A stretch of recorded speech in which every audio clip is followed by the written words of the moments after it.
13 বলে প্রায় 250 স্ট্রাইক রেটে করলেন 31 রান। ব্যাট হাতেই যেন ডিভিলিয়ার্সের ভূত মাথায় ভর করেছে শামীম হোসেন পাটোয়ারিতে।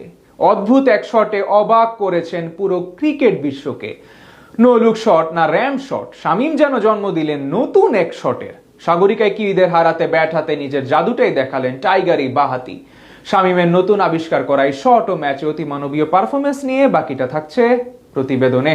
শামীম হোসেন পাটোয়ারি নাকি বাংলার এবি ডিভিলিয়ার্স, টাইগারে বাহাতিকে কি নামে ডাকবেন সেটা তোলা থাকলো সমর্থকদের জন্যই। কেননা ব্যাট হাতে শামীম যা করেছেন তাতে করে তাকে যে কেউ চাইলে যে কোনো ভাবে বিশেষায়িত করতেই পারে। কখনো নো লুকে র্যাম শট, আবার কখনো স্ট্যাম্পের গোড়ায় গিয়ে দারুণ ফ্লিকে বল করেছেন সীমানা পার, আবার কখনো রানিং বিটুইন দ্য উইকেটে দেখিয়েছেন ক্ষিপ্রতা। শামীম পারেন না 22 গজে এমন কিছু কি আদৌ আছে?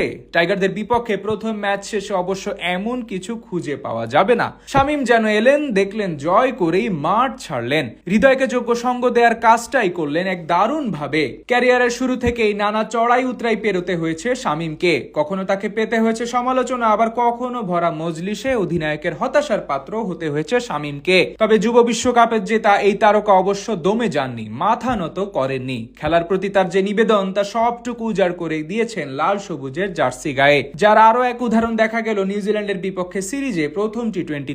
একবার এই ছবিটার দিকেই লক্ষ্য করুন না। সবেমাত্র ক্রিজে এসেছেন শামীম, 2 বলে তার ব্যাটে রান এসেছে 2টি। দলে জয়ের জন্য প্রয়োজন 29 বলে 47 রান। ম্যাচের এমন মুহূর্তে লঙ্ঘনে ঠেলে দিয়ে তাহিদ হৃদয় 2 রান নিতে চাইলে বোলিং প্রান্তে বেশ বিপদের মুখেই পড়তে হয় শামীমকে। তবে শামীম কোনো কিছুরই তোয়াক্কা না করে যে ডাইভটা দিয়েছেন তাতেই প্রমাণ মেলে তার খেলার প্রতি নিবেদন কতটা। এই তো গেল রানিং বিটুইন দ্য উইকেটের কথা। শামীম এদিন ব্যাট হাতে যা করলেন তাতে রীতিমতো অবাক হয়েছেন সবাই। এমনিতেই দেশের ক্রিকেটে তাকে এবি ডিভিলিয়ার্স বলে ডাকা হয়। 22 গজে দাঁড়িয়ে নিত্যদিন নতুন নতুন শটে ভক্ত সমর্থকদের মন্ত্রমুগ্ধ করায় শামীমকে ডাকা হয় এমন নামে।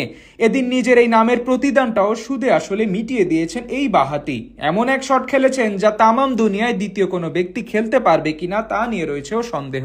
নো লুক শট তো যে কেউ খেলতে পারে, তবে শামীম নো লুক শটের সাথে খেলেছেন স্কুপও। আর এই নো লুক ও স্কুপের সংমিশ্রণে শামীম বল সীমানা ছাড়া করেছেন, আদায় করে নিয়েছেন 6টি রান। এমন শট দেখা পুরো ক্রিকেট বিশ্বে বিরল, আর সেটাই কিনা টাইগার এই ব্যাটারের কাছে মামুলি ব্যাপার। একবার এই শটটাই দেখুন না, ক্রিজের ডেপথ ব্যবহার করে যেভাবে খেললেন তা সচরাচর দেখা যায় না। কিন্তু নামটা শামীম বলেই হয়তো কাজটা এত সহজ হয়েছে। শেষ 4 ওভারে যখন 30 রানের দরকার, তখন শামীম 1 ওভারে হাঁকালেন 3টি 4 ও 1টি ছক্কা।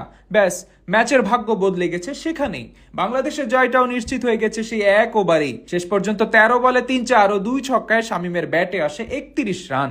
238-এর বেশি স্ট্রাইক রেটে শামীম দেখিয়েছেন এখনো তিনি ফুরিয়ে যাননি। লাল সবুজের জার্সি গায়ে এখনো অনেকটাই দেওয়ার বাকি আছে তরুণ এই ব্যাটারের।